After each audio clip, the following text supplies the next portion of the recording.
Hello, welcome to Local Anesthetic Podcast, your regular injection of mind-numbing local news. And after having reached 365 episodes, one for every day of the year of the regular Local Anesthetic, we now move into the next phase of the evolution of this podcast, episode 366. Hello, Rob. Do you feel like you've evolved? You don't look like you have, but thank you for that. No, Alex, I don't. I feel that we're back into a lull. You know, after the celebration that was 365, we're back into the rut. You know, we're back into the dirt. And there's nothing to look forward to now until obviously episode 400. But that's a way off, and we won't be hitting that. Let's be honest, until 2023. So yeah. But Alex, on another note, look, this is a cause for celebration because yesterday my daughter started walking for the first time. Yes, and you sent me a video of it, and I love, she did it so nonchalantly. There was no kind of like, listen, guys, I'm going to walk. She just did it like it was second nature. She looked like she'd been walking all of her life. Yeah. Was that Sarah in the background of that video who didn't even turn around and notice? Oh, it might have been actually. I'm trying to think. Well, was that the one in Sainsbury's I sent you? I can't remember which one I sent you. I think it was the one in Sainsbury's. No, it was. I think it looked like it was in your living room. Oh, right. Yeah, it might have been that one. Yeah. So it was. So she's been taking a few tentative steps, but yesterday was the day she thought, I finally have that confidence. And yeah, I spoke to Sarah last night, and literally what had happened was she had turned her back, which this is before the video that I sent you. And yeah, she just literally had just walked across the living room apropos of nothing, and then yesterday just spent the entire day walking. They went to so my stepmom was over yesterday, and they were in Sainsbury's, and she was walking quite freely in Sainsbury's, and Sarah turned around and she just disappeared right down one of the aisles. She is literally off. So yeah. So now she has discovered this ability to move one leg after the other, keep your balance, and sort of walk as we know it. She's a newfound freedom, Rob. She's like, well, I'm going to use this while I've got it, you know. Yeah, it really presents an entirely new set of problems. I mean, although I'm not going to think about this now because just to see her walking, I don't know, just really, this is going to sound really wanky, but it literally fills me with joy because she looks so happy and with herself, and also it's one of those things that she's been threatening to do it for so long, and now she's finally sort of developed that skill. It's it's amazing. And one of the things a lot of us take for granted, Rob, that were it to be taken away, you would notice it. So for all of us who are able to walk, we should thank our lucky stars. Rob, listen, I met up with a couple of friends of mine the other night, and Ross, who does dip in and out of listening to this podcast and has listened to it since we began. Yeah. And another good friend of mine, Jack, who I'm still trying to encourage to listen to the podcast, and I don't think has ever really got around to it. But Ross told me that more recently, when he tries to listen to the podcast, he said he'll go to bed, put on the earphones, listen to it, and within a millisecond of the opening sting ending, is asleep. Right. I don't know what this means. You know, we've had this sort of feedback before, isn't it? Amy, doesn't Amy like to listen to the podcast? She does. Amy, if you're listening, wake up for God's sake! So the house is on fire. I take that back. You're not allowed to shout fire right. if it's not happening, are you? Yeah, it is Amy illegal. Who has told us before that she then has to go back the following night and then rewind to the point where she fell asleep. But I don't think she... I mean, is it the jingle that puts him to sleep? I mean, I don't know. It's almost like he's been hypnotised, Rob. You know? Yeah, but I mean, the jingle, Alex, is what? Maybe 10 seconds? I would argue that maybe he doesn't need a podcast. Rob. Dun, dun, dun. Yeah, 5 seconds? Like 5 seconds, I would say. Yeah. Anyway, so look, this is episode 366. Let's get on with it, Rob. We've got a lot to cover. Fine. Do you have anything you want to say? I want to get right into this. No, I don't think so. Yeah, crack on. Right, Rob, I have an important update from the Metro. It's by Tom Sanders. Rob, this is... Don't have no fear, it's not the return of the Croydon Cat Killer, thank God. It's almost equally as sinister, Rob. Oh my God, sorry. Can I just say, by the way, when I was up with the in-laws a couple of weeks back, I happened to catch the Croydon Cat Killer documentary, which had interviews. Did you get to see with Snarl? I didn't know that. Yes, really? With Boudica Rising and the other guy. How did you not text me when you were watching this? I could have watched it. Yeah, I don't know. I was mesmerised by it, actually. I think it's still... What was it on? I think it was on ITV. It's probably on ITV Player. But it was like an hour-long documentary, not just around South Norwood, but also around. I think it was predominantly Brighton.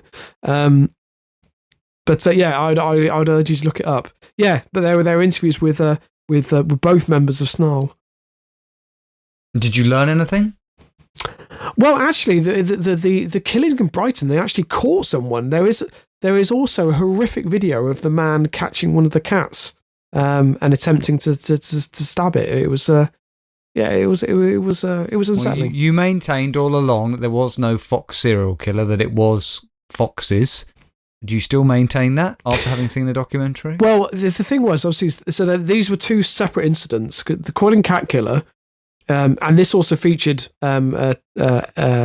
talking heads with staff at the Royal Veteran College who investigated the Croydon cat killer, helping them out, and they still maintain that it was a fox. However, there was a guy in Brighton who was beheading and basically causing cats serious injury. Well, as I said, Rob, almost as sinister. This is by Tom Sanders. No relation to Colonel Sanders, I don't believe. I mean, he might be. He could be. Distant relative, yeah. Distant relative, yeah. Rob, prepare yourself.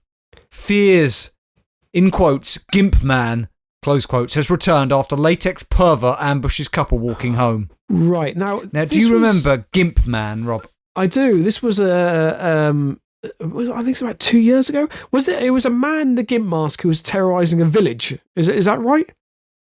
That's absolutely right. I mean, even looking, I've never been so terrified on this podcast as of the pictures of this guy. I mean, just to describe it, it's a man dressed head to toe in sort of skin-tight black material of some kind. So he looks a bit like, and so is his head. So he looks like sort of Spider-Man, but all black, and his eyes have red X's over them, and he has the most creepy red smile. I mean, he is absolutely terrifying. He looks like sort of Venom, but in real life and sort of worse. I mean, just to read this, a very sinister man dressed head to toe in a gimp suit has returned to terrorise sleepy Somerset villages.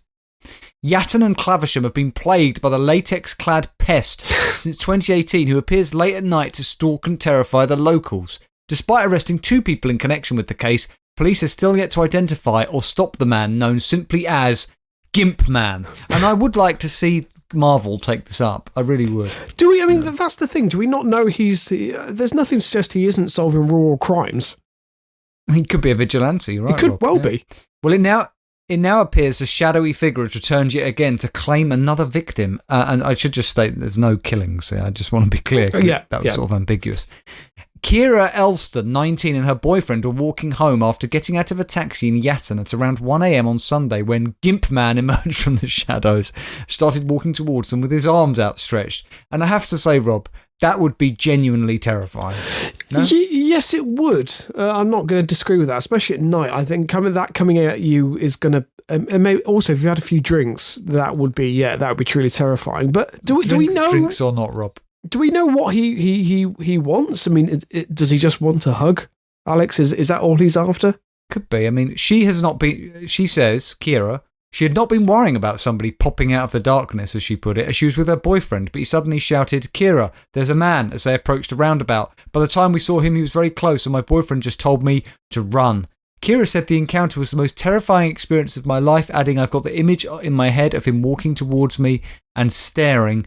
I dread to think what would have happened if I'd been on my own. I'm still really shaken up by it." And I sympathise with that. As he walked towards him, he stopped and stood with his legs shoulder width apart and arms out, in quotes, like he was proud, in quotes, like he wanted me to remember it. So, legs shoulder width apart, well, he was doing the power stance, wasn't he? Alex, we don't Do you remember know. when Theresa May used to do that? She'd been advised by somebody to stand with her legs as far apart as possible. But looked absolutely ridiculous. Because you can do a power stance. There's apparently George Osborne used to do it a lot as well. Well, also, I mean, from a psychological perspective, apparently the power stance makes you feel powerful. That's the idea behind it. So it builds confidence and self-esteem. But I mean, Alex, I'm concerned. Does this man need help? Yes. And he's just escaped from a sex dungeon. And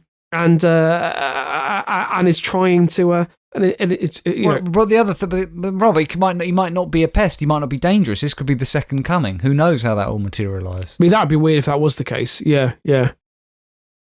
Kira's experience is the 16th time, Rob.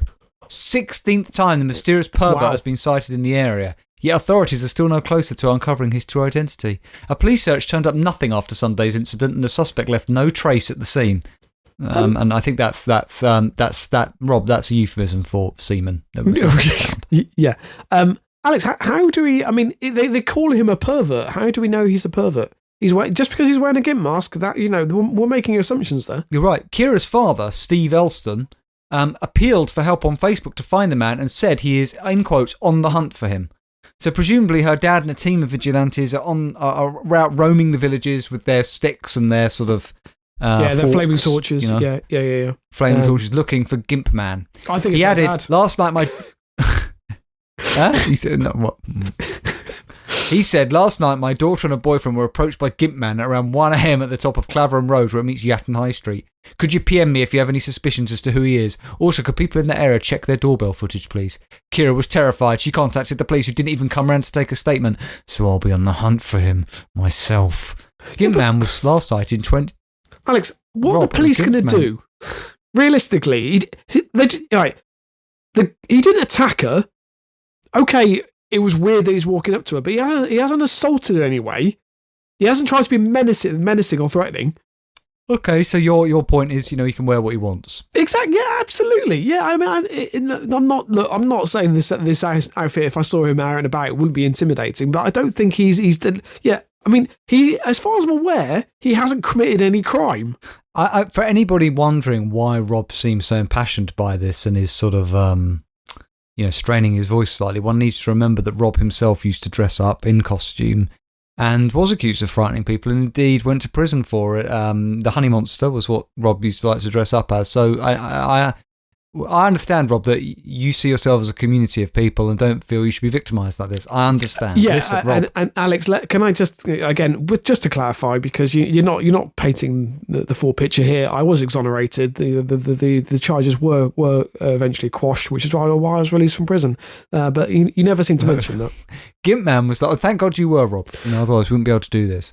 Gimp Man was last sighted in 2021 by a couple watching TV who spotted a masked man lying in their garden watching them through the doors and chased him away. Now that's not okay, is it, Rob? That's illegal. I mean, could you not have told me that beforehand? Yeah, that's not okay. We should remember, Rob, because we've been covering this. Prior to that, he was last spotted in 2019 when a woman claimed a man wearing a full black rubbery outfit started grunting and breathing heavily before he charged at her. Again, not okay. The victim, Abby, 25, managed to snap a picture of the attacker as he approached her and said, "My heart felt like I was running a marathon. There was an instant feeling of panic, anxiety and anger, again, which took over me over a year of private counselling and medications to control." But, according to Rob, Alex, live and let live. I didn't remember those stories. I was just purely on this one incident that we've just covered. That's where I feel that he's been unfairly victimised. We're now moving to Sussex, Rob, another local news story. Now, this is from the Sussex Express, which I don't think we've ever covered before, and their website isn't called the Sussex Express. It's called Sussex World, but it has a logo immediately before the S of Sussex that is just this sort of, I don't know what it is. It's a round circular thing that looks exactly like an O. So you just look at it and it looks like it says "Oh Sussex World." I mean, that's all it looks like. Oh Sussex World, but it's not. It is, I believe, Sussex World. Just for anybody who wants to know, it's by Jacob Pannons. You only get names like that in Sussex. It's on the 30th of June, 2022. Now, Rob, this is going to disturb you, and I hope it doesn't put you off. What I would probably say, I don't know. I'm trying to think. What is Rob's favourite food? What is he most likely to eat most? I mean, I would imagine this is a core staple of your diet, possibly the thing you eat in the majority in the week. Right. Headline: Eastbourne actor finds tooth in Greg's sausage roll.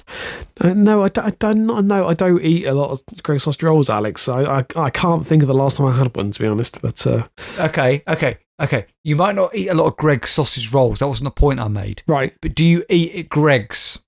I try to think last time I actually entered Greg's. It was probably about 4 weeks ago. Which isn't recent, Alex. 4 weeks is not recent.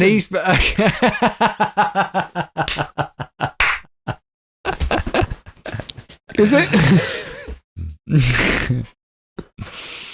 It's lucky you had that good lawyer, Rob, to get you off those charges, because if you defended yourself, I think then it would have worked out. An Eastbourne actor and writer said he found a tooth inside a Greggs sausage roll that she was eating. Liz Morgan, who lives on the seafront, irrelevant, said she discovered the tooth inside a sausage roll at the branch in the Beacon. The former voice actor said, I love that. I love incidental details former voice actor? Okay. So she was a voice actor. She wasn't good enough, Rob. Right, yeah. She had a voice like this, and nobody wanted to employ her. No, she's retired. She's an elderly lady now. I'm looking at her now. She said, I was chewing something hard, and I took it out of my mouth and saw it was a tooth. I couldn't believe it. Now, given her age, she's really getting on a bit. Could it not be her tooth, Rob? You know that you're bitten into a sausage roll, your tooth has come out, and you're like, there's a tooth in my sausage roll. No, that's your tooth. There's a strong possibility. If nothing else, I don't know quite how old she is, but maybe that tooth would have been a godsend. She could just get some polyfiller and just not pill it, whatever, fix it then. That's what I was thinking, and just stick it back in. I love the idea of her using polyfiller to do it, Rob. To give you an idea, they don't name her age. They've shown some decorum, unusually for a local newspaper here. But to give you an idea of how old she is, Rob, Miss Morgan, who was a voice on Captain Scarlet and the Mysterians back in the 60s, said she immediately told a member of staff about what she had found in her sausage Alex, roll. You realise it was Mr. Ons, right? It's not Mysterins. Whatever. Right. The writer said she was told by a staff member to contact Greggs customer service department online. After emailing the National Bakeries Chain's customer service department, Miss Morgan said she was offered... Well, how much was she offered, Rob? A free sausage roll? £15. How much? 15, not 50. Oh, right. You got excited when you heard 50. I saw you firing off an email this afternoon claiming you found a pube in your in your lattice. Alex, but it's, you can buy a lot of Greggs sausage rolls for £15. Can you? How much are they? I don't actually know. If you don't eat sausage rolls in Greggs, Rob, what do you eat there? I quite like their pizza slices. 4 weeks ago, all that time ago. Yeah, that's right. Alex, in my life, 4 weeks is a long time at the moment. I quite like their pizza slices, their pepperoni pizza. And you didn't answer the question. What did you get 4 weeks ago? I can't remember, Alex. I know you'll find it astonishing, but I don't have a running spreadsheet of items I bought from Greggs. Not anymore, anyway. I think you had a sausage roll 4 weeks ago and you don't want to say. And I can't remember. The Eastbourne resident... Okay, don't get angry. The Eastbourne resident added, it's disgraceful, really. How dare they offer me £15? Miss Morgan said she used to go to the Greggs. I don't know what that is. Which is known for... Yeah, the Greggs, which is known for its sausage rolls in the Beacon quite regularly before the incident. I think the journalists got confused with the Beacon and the Greggs and, they panicked, Rob. Also... Can I just... in some ways, surely she must have been relieved that actually... And I know it would be really unpleasant to find a tooth in there, but surely at least she knows it's meat. In what way? Well, how does a tooth prove that it's meat? Well, it's obviously come from an animal. Well, or a human. But can I... Yeah, it doesn't prove anything. Just want to clarify. By no means am I saying that Greggs has ever served human meat in their sausage rolls. Although, I'd love it if you were sued by Greggs. How fitting that would be. She said...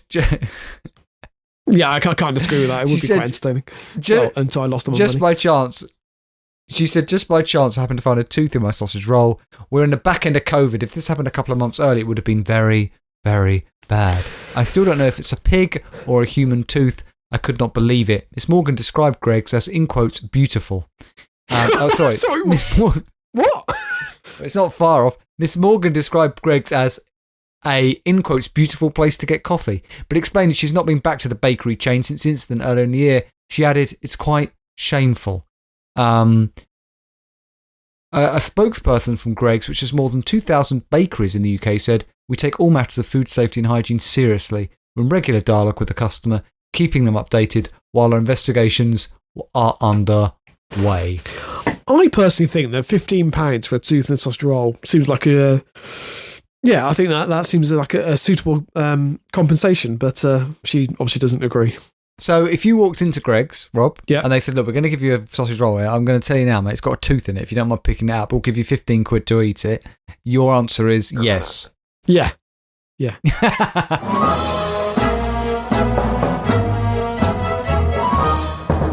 Okay, Rob does have a story for us, but Rob and I were just discussing off air whether or not I made a mistake earlier, because I feel like I potentially labelled this episode as 366, which of course it is not. It is 356. I don't actually know whether I did or not. I won't know until the edit, but either way, just to be clear, it's episode 356. Rob, have you got a story for us? Yes, so this is from the News 18 website. Alex and I spoke before the podcast. Apparently, I don't think that sounds like a real website, Rob, to be honest. Are you reading dodgy news again? Well, it certainly looks legit. No, I'm kidding with you. I'm winding him up because I told him before it is legitimate. I know it is because I covered a story from there. Yeah. Also, if anyone's interested, apparently News 18 is now on Sky. So if you have a Sky subscription, why not watch some News 18? Anyway, there's no journalist. The story is from the 29th of June, and the headline is Chile man accidentally paid 286 times his salary by employer disappears. Oh, God. Rob, wait. We need to be clear. This is an audio podcast, okay? When we say, and it wouldn't matter if it was visual, when you say a Chile man, Rob, do you mean a man who is very cold or a man who is from the country Chile? No, a man from the country. Oh, sorry, Chile. Yeah, not Chile. Chile is a Chilean man, not a man who is cold. Just to clarify. He might be cold. He might be cold. Well, I mean, if what's happened to him is what I think might have happened to him, he probably is very cold, Rob. Could be on a mortuary slab somewhere. I mean, okay, right. Let's carry on. So, in the latest bizarre, is that it? Okay, is that missing? There's a word missing from that. It just says in the latest bizarre. I'm guessing they missed the word incident there. Okay. Rob, News 18, Rob, don't have the money to employ proper journalists. They're people off the street, who might miss out a word or two. That's how they operate. I mean, Alex, the story starts in the latest bizarre. It doesn't even... It's the first sentence. Good stuff. Okay. So a Chile man has disappeared after his company credited an amount 286 times his salary. While the prospect of being accidentally credited more than your compensation amount can sound lucrative, in most cases you would either have to return the amount or make future adjustments when your company realises the goof up. However, an unnamed person, an employee of the Consorcio Industrial de Alimentos, which produces the largest number of cold cuts in Chile. Oh, this is getting suspicious, Alex. So he works for a company. He works for a company that produces cold cuts. Can I just say what a claim to fame that was? The company that produces the largest amount of cold cuts in Chile. Cold cuts is a rather sanitised way of saying sliced meat, isn't it? Yes, absolutely. No, hang on a minute. So we're going to backtrack. I don't know if I was right to do this because I made the mortuary slab joke earlier, and I'm sorry about that. But when you read out the headline about him disappearing, my immediate thought went to that they bumped him off. When, of course, it could just be that he's run off with the money. My thought was that the employers, he refused to give it back, something happened, they got a hitman on him. The fact that he works in a meat factory, there's a convenient way to dispose of the body. Yeah. He could be in sandwiches right now. Sandwiches that you eat from Greg's or wherever else you get, the Co-op, wherever you get your food from. It won't happen to me because I only eat Waitrose sandwiches, Well, that's not true, actually. I'm sorry to say this as an ex-Waitrose employee, but I find Waitrose sandwiches very disappointing. And the same with M&S. They're not that great. And I think with M&S, you really have to... I know it depends on the sandwich you're getting. They're bland. Yeah, it depends on the sandwich, Alex. How hard is it to make a fucking good sandwich, Rob? No, I agree. For fuck's sake.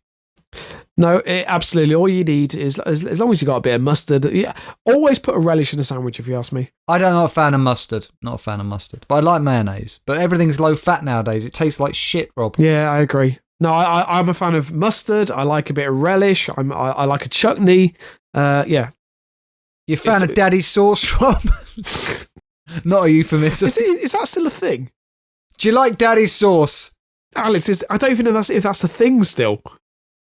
I think the company's going out of business. Do you like brown sauce? I've never tried it. Brown sauce is the best sauce because like somebody just said how to name it. I will just name it by what it looks like. We'll call it brown sauce. It's brown. It's sauce. I've never had it either. I never want to have it. I'm also not a fan of brown sauce. I don't like HB sauce. It's too sweet for me. But right, anyway, sorry. Where were we? What are your thoughts? No, I don't only eat mayonnaise and ketchup. That's it. I'm a simple man. Right, okay. Whereas I like sriracha. I like sweet chili. Sriracha? Have you never had sriracha? Are you missing out? Anyway, look. So we're talking about the company that produces the largest number of cold cuts in Chile.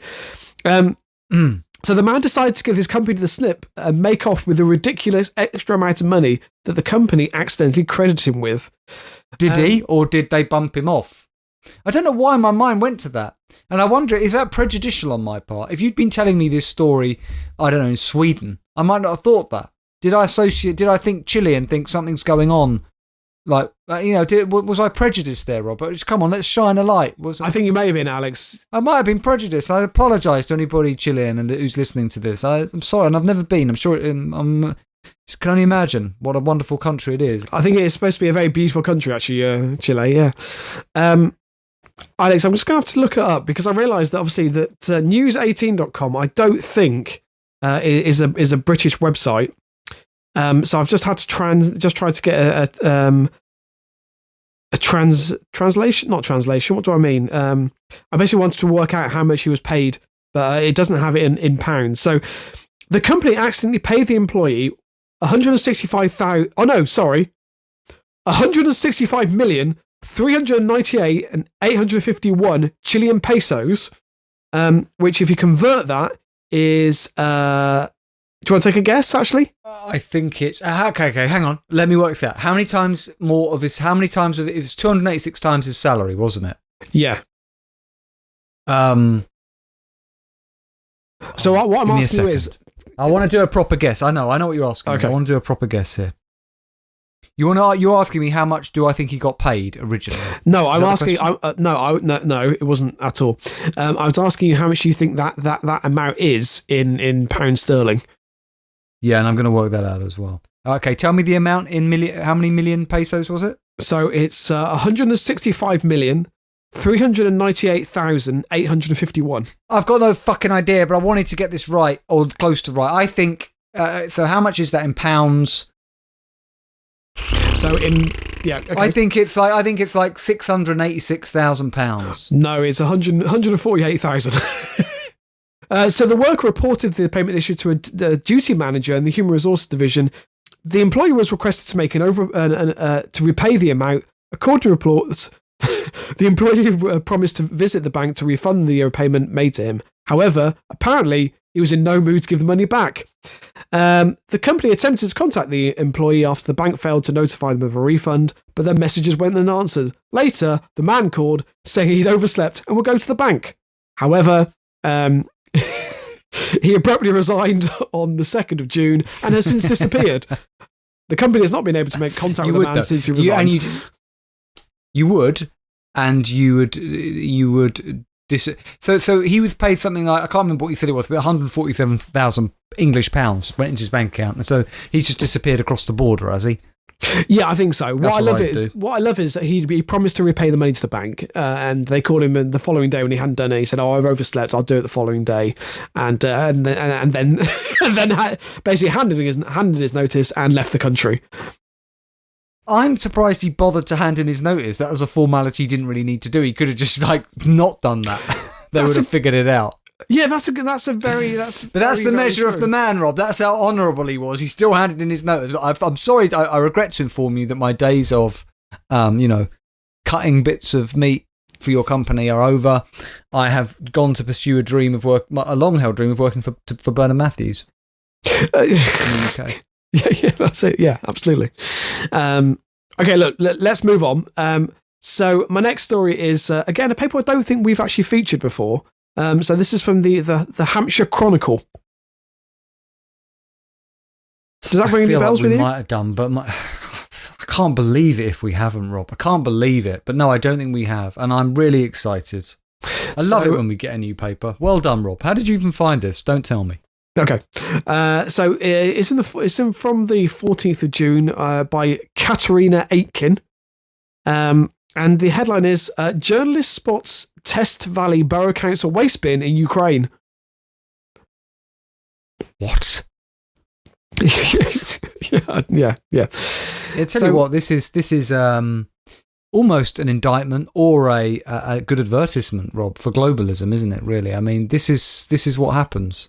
Quite astonishing. How the fuck did it end up there? Yeah, it's a very good question. So, an international correspondent was caught by surprise last week when he spotted a Test Valley Borough Council waste bin more than 1,000 miles from its home in Ukraine. Philip Crowther, an international affiliate correspondent for the Associated Press, has been reporting from Ukraine since Russia's invasion and has made 5 trips to the country. As he was leaving. Oh, I don't know how to pronounce this. Is it Live? LVIV? Any clues? You're on your own, mate. Okay. As he was leaving Lythe, where he'd been working for 2 weeks, on Friday, June 10th, he saw the out-of-place black waste bin. It was on the side of the road in... Oh, that's a collection of letters.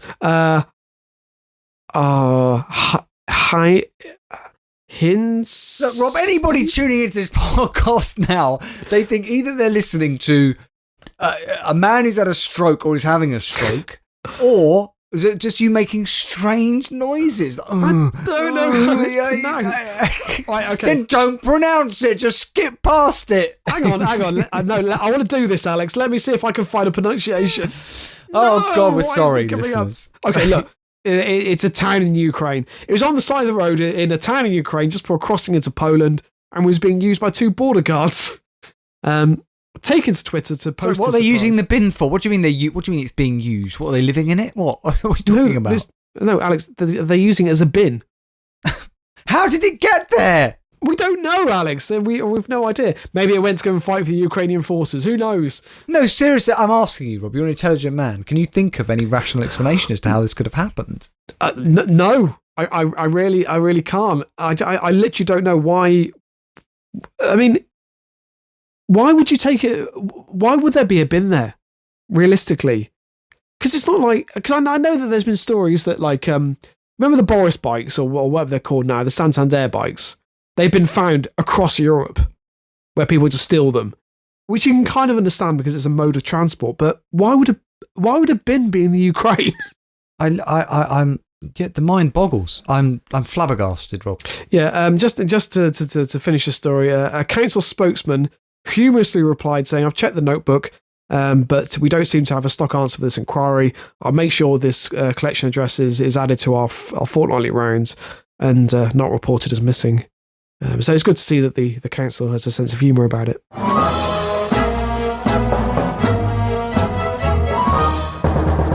Okay, Rob, this is from the triblive.com. Westmoreland. Where's Westmoreland? It's America somewhere. Okay. Westmoreland County. This is by Rich. I love. You only get names like this of journalists in America. This is by Rich Cholodowski from June the 29th. Man tells Westmoreland County judge he thought he was a time traveller when he led police on a high-speed chase. Okay. Yeah. A Virginia Beach man told a Westmoreland County judge he believed he was a time traveller who's in desperate need to save his son from a corrupt government when he stole a car in Hempfield Shopping Plaza and later led police on a high-speed 40-mile chase on the Pennsylvania Turnpike last year. Now, Rob, this sounds like a great idea for the plot of a new Back to the Future film. We never had a Back to the Future 4, did we? But here it is. No. Okay, I'm on board. I stole a car because I was tired of walking, Thomas W. Lee said during a court hearing on Tuesday. At least he's honest. I thought I was a time traveller because I was on drugs. I wasn't trying to hurt anyone. I was just trying to save my son. Now, This is honesty being the best approach. You've got to love it, right, Rob? I thought I was a time traveller because I was on drugs.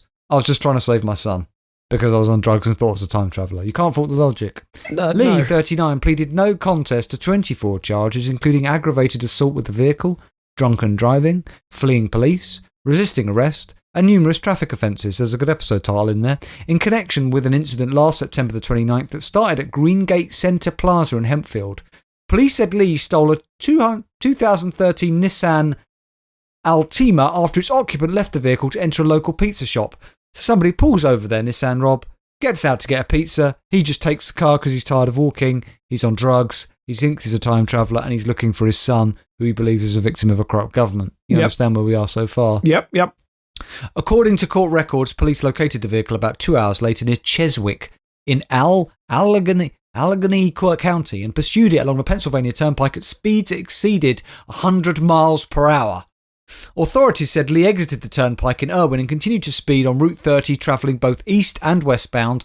At one point during the case, he intentionally swerved into a police vehicle. According to court records, the chase ended after Lee ran over a spike strip used by police to deflate the car's tyres. Police said Lee veered off the toll road and careened over an embankment into a grassy stone culvert and then ran away. It really is a Grand Theft Auto brought to life, Rob. Police said they twice shot Lee with a taser before he was taken into custody. So the first one didn't work, Rob. He didn't go down.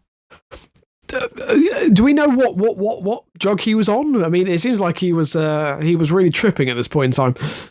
Yeah, I don't know. Lee told the judge initially that he intended to challenge his case, but ultimately wanted it to be immediately resolved, saying he believed he was in danger of sexual assault while incarcerated at the county jail. I mean, Alex, it's always a possibility. They're going to bugger me in there, right? Look at me, I'm beautiful. Couldn't he have time travelled out there? He pleaded no contest to all counts where Smallland County Common Pleas Court Judge Megan Bilk DeFazio imposed terms of the negotiated deal that called for Lee to serve 5 to 10 years in prison. Seems excessive. It does seem excessive. I mean, he could have I guess he was a risk. Yeah, he could have caused mayhem. Yeah, exactly. Prosecutors said Lee had no prior convictions in Pennsylvania, but had a lengthy criminal record in other states, included offences in 6 other states, Rob. So, so not exactly an upstanding character then. No. I just want to finish, Rob, before we get to this in the story, I just got to cover this. It's from Fox 35, Orlando. Another one of those Florida men stories, but I just love this. I mean, I love it for one obvious reason. It involves Star Wars. Right. The other reason I love it is just it's a great story. It's by Fox 35 News staff. It's from June 30th. Florida man poses as Disney World cast member, steals $10,000 R2-D2 droid, deputies say. Oh my God. Wow. Okay. So Orlando, Florida. A Central Florida man was arrested after deputies said he posed as a Walt Disney cast member and took a Star Wars R2-D2 droid in the hopes, Rob, that Disney's security would hire him. So, sorry, are you saying he stole the droid? What, as like a job interview? Basically, it would be like somebody hacking Apple and saying, "Hey, why don't you employ me? Because I've proved that I can hack you." It's quite a bizarre idea. David Proudfoot, 44, of Kissimmee, is facing a grand theft charge and charge of obstruction by false information, according to an arrest affidavit. The Orange County Sheriff's Office says that on May 31st, deputies were called to the Swan Reserve Hotel by Disney security. When they arrived, they made contact with Proudfoot, who they say was wearing beige work pants and an orange work vest and a Disney name tag. He identified himself as David Rogers at first and said he worked in the receiving division of the Yacht Club Resort. Right. The affidavit states that Disney security stopped Proudfoot because he was seen by hotel security staff pushing a cart on the property and it looked suspicious, presumably because it was covered in a tarpaulin in the shape of R2-D2. The officer offered to help Proudfoot with the cart and says that he appeared confused as to how to get to the loading dock and what the hotel's proper procedures were. That's when deputies, Rob, were called to the hotel. Right. Proudfoot told deputies that part of his job is to move items from one location to the other, and that his boss's name was James McDaniels.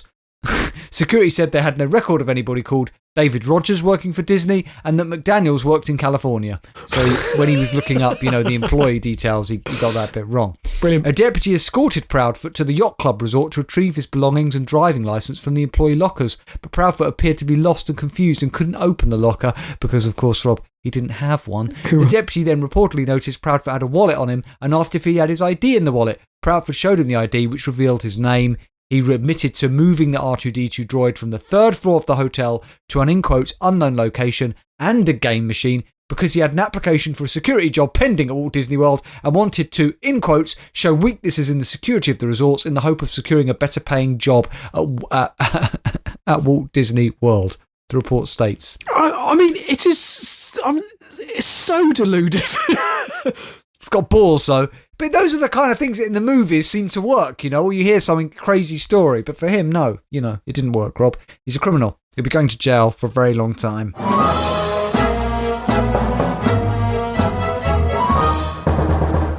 Okay, Rob, you got a listener story for us. The listener story of the week, because we get a lot each week and you pick out the best.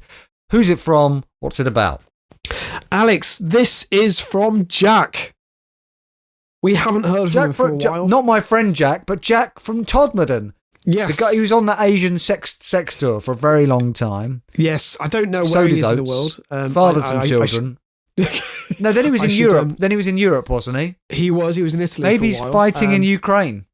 Maybe he's fighting in Ukraine. Maybe he's the one. Maybe he's responsible for that bin. Quite possibly. What I'll do is I need to respond to his email. It'd be nice just to catch up with him and see whereabouts he is on the planet. But he just says it's been a while since I got in touch. Been working my way through the backlog. Anyway, saw this and thought of you chaps. I've been working my way through a lot of women. No, didn't say that. So this is from the Barley Sun. Now we do enjoy stories from Barley. It just says. Oh, so there we are. We've had a few stories from Barley over the years, Rob. Bizarrely, we have. Yeah, I think. I'm assuming.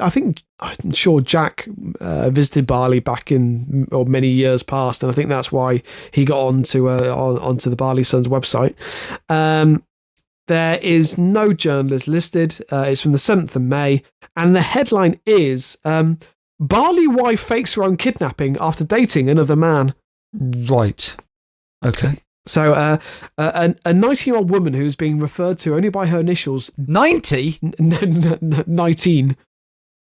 Oh, okay. Who's being referred to only by her initials DAT, was found tied up sitting in a wooded area of the Nidata village in Tanabanam. She really did fake that then, didn't she? If she tied herself to a fucking tree. And how do you even do that? Yeah, that's true. So after being found by police and local villagers, she claimed to have been kidnapped and beaten. With further investigation, it came to light that DAT had spun police and the community a web of lies. I do like the journalism in the Barley Sun. In fact, the whole scene had been manufactured by her in an elaborate plan to deter her husband from finding out she'd been socialising with another man. According to local reports, the plan had conspired with the help of her father-in-law, which is a ballsy move. So that means that she's the first person she approached. So she's got her husband's father-in-law, or her husband's father, the one she's cheating on. Yeah. Was the other man Jack? I don't know, Alex. We will never find out. So in a series of events that can make for now I'm assuming this is a TV show that's popular in Barley, a Cinetron. So so in a series of events that you've never watched Cinetron, Rob. I can't say Alex. No, come on, Rob. Oh, it's fucking fantastic. Right. Well, they can make for a. You don't remember that episode where somebody? You remember that episode where they, there was that car chase. And then the woman approached her father-in-law to ask if she could kidnap him. Oh, no, other hand, he could kidnap her. That one. So in a series of events that could make for a Cinetron plotline, DAT went to her father-in-law asking for protection from her husband should he find out. It seems that her father-in-law gave her the rope to help engineer her kidnapping. Well, but the only way this makes sense is if she was somehow under threat from her husband, or was fearful of him and really needed out of the relationship, and the dad helped her, because that's what it sounds like. This is a desperate move, Rob. This is a desperate woman. Well, we don't know. There's nothing. I don't think there's anything to. It's more the fact that it would be frowned on in Indonesia. I think that's what it is. The fact that she'd been socialising with another man. There's nothing to suggest the husband was abusive. But why would her husband's dad help her? The only explanation is that the husband was a wrong one. The dad knew he was a wrong one. It could be. So local police and the Pekalang, who are community security, have shared that they had their suspicions from the start, although they did call in for questioning a man known to the police, known to the press as GA. Well, hang on, Rob. Were their suspicions aroused when they found the woman tied to the tree, but the knot was at the front of her stomach? She tied herself in. Was that how they got suspicious? There's nothing to suggest that. No. So apparently, when asked who assaulted her, DAT pointed a finger at her husband's work colleague, GA. This is the guy who was called in for questioning, a 23-year-old man from the area. When questioned by police, GA could provide a strong and substantiated alibi and be released without any further action. So obviously they called this guy in who the woman had said had assaulted her. He could provide an alibi and so was duly released. So what is known... Sorry, Rob, I'm struggling to understand how this plan was meant to work. So she's seeing some other guy. Yes. Well, let me read this. Why does she need to be tied to a tree? Okay. Right. So what is known is that DAT had been on a date with a man she'd met on Facebook. Jack. She intended on meeting him again. We don't know that. She intended on meeting him again, but feared her husband would react. She had stayed out until 3 a.m. with the man, something that is frowned upon in Indonesian culture. For any woman, married or not, to be out in the early hours, especially with someone to whom she's not related, would be a cause for a little more than a raised eyebrow. So what she'd done is, Alex, she'd met this guy on Facebook, they'd gone on a date, they'd stayed out until 3 a.m, and she knew it would be frowned upon in Indonesian culture. So she'd gone to her father-in-law, who gave her the rope. So why not say, I fell ill, I had to go to hospital, something, not I was kidnapped and I'll get myself tied to a tree. It doesn't make any fucking sense. Alex, we don't know she was tied to a tree. You're making that.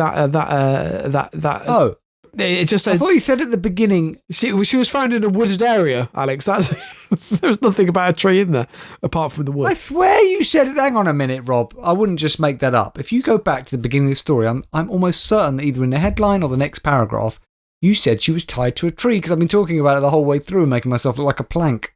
She was tied up and sitting in a wooded area, is what it says. Okay, it doesn't make any sense then. Forget whether she was tied to a tree. Why not just say I fell ill? I had to go to hospital. I couldn't find my way home. Why get yourself tied up and leave yourself in the middle of woodland? That doesn't make any fucking sense. What if she'd been found by wolves? Then what? Yeah, that's true. I mean... what if she was found by some random pervert who happened to be thinking about kidnapping a woman? Oh, there's one right there. I'll take her. Well, yes, that's true. There's no more details about the kidnapping plan, unfortunately. There's a lot of obviously mentioning that there's quite strict laws in place in against adultery in Thailand, and the case is ongoing. One would hope. Well, yeah. So as for that, it appears the case is ongoing. There may be legal repercussions for faking one's own kidnapping and intentionally falsely accusing someone of assault. But that's it, Alex. That's the end of the story, unfortunately. Well, Rob, we don't script this show, as I said, but it does spring to mind, Rob, that this whole story might be incredibly useful for the Chilean man, who might also be cold, we don't know. But the man from Chile, who might well need, now when he's eventually tracked down, he can say, I was kidnapped. Somebody heard I came into all this money. They kidnapped me. She can get in touch with this guy, the father-in-law. He seems to know how to do this sort of thing. Yeah, he seems to be a man with a lot of connections, so you never know. Exactly. And some rope. And some rope, yeah. That brings this episode of Local Anesthetic, the regular Local Anesthetic, to a close, episode 356. We're on the website, LAPodcast.net. You can download all of the episodes there, all the regular LAs anyway. And we're on all the podcast apps. Leave us a review if you can. If you want to get in contact, you can tweet us at LAPodcast, facebook.com/LAPodcast. The best way, actually, still, email, good old traditional email, to send us a story if you want to feature on this podcast, lapodcast.net@gmail.com. That's lapodcast.net@gmail.com. And of course, we look forward with a mixture of eager anticipation yet trepidation to our next episode. So look, in a week's time, it's going to be episode 27. Yeah. Of LA Podcast and Extra Jab, which can only be found on Patreon. That's patreon.com/LA Podcast Extra. It's £2 a month, and there's already 26 episodes on there. So as soon as you sign up now, you're getting 26 bonus episodes of LA Podcast and Extra Jab. They've never been released anywhere else. They are exclusive to Patreon and Daft Talk as well. Although we are, Rob, They get Daft Talk as well. Oh yeah, Daft Talk. All our now defunct podcast, Daft Talk. You'll get all the episodes there as well. You'll get those, and every couple of weeks you'll get a new episode to your inbox. It'll keep going. £2 a month. If you could do that, we'd really appreciate it. And after that, so in 2 weeks' time, it would be episode 357 of Local Anaesthetic Podcast. Thank you very much for listening, everybody. God bless. And keep it local.